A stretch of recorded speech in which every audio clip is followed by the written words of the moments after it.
And so I'm talking about a different form of psychology, which leads to, in my mind, a more rigorous form of strategy, which is looking at what you're doing and being honest about it. So I'll give an example of myself. Even last week. Last week I wrote a little blog post about why last week I unscheduled 50 podcasts. But listen.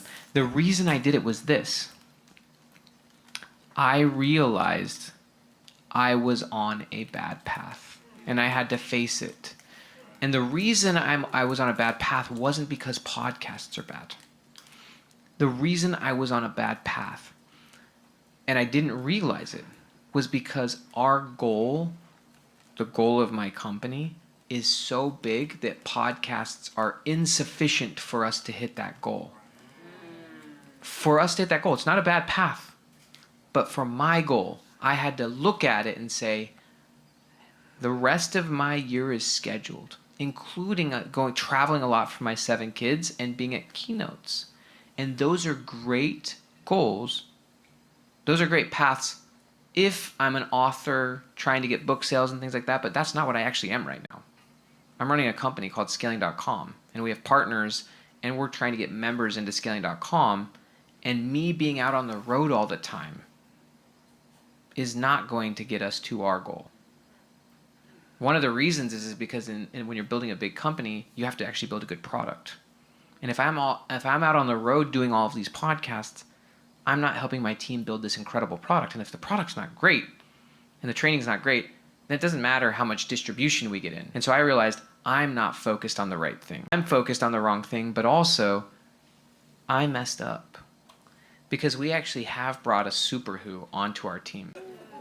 That book is one of the biggest books in the world right now, and it was self-published. He was the super who we needed. And so what happened was when Joseph Wynn came into our company, and again, his book, it sold like 2 million copies in the last 2 years, and he's got very different marketing methods than me. He doesn't go on podcasts. Not that those are bad paths, but for him, he's gotten very, very good at running ads and giving away and selling books. And so one of the things that Joseph did when he came to us was he said, you can't be at a traditional publisher anymore, Ben, if we want to hit this goal of getting 5,000 members into our program. He said, we need more flexibility in using your books as leverage or as tools, and your publisher's not going to let you do that. And so our goal made my system as an author obsolete. I had to leave my publisher that I've been with for 5 books, Hay House, who I love, because our goal doesn't fit that. They have a different goal than we do. We can't optimize for book sales anymore. And so you can't be in partnership with somebody who has competing goals. I mean, I could have kept them there, but it would have created complexity in the system because we're both trying to optimize for different things. And part of that leverage, by the way, is this. Now that we can give the audiobook away, and now that we can run ads like crazy to give away the audiobook, rather than trying to optimize for book sales, I can continue to optimize for the actual goal of the company, which is to get 5,000 people in there and to help them scale. Now I, because of Joseph's leverage, can shift my focus to actually doing the thing that needs to be done, which is building the product.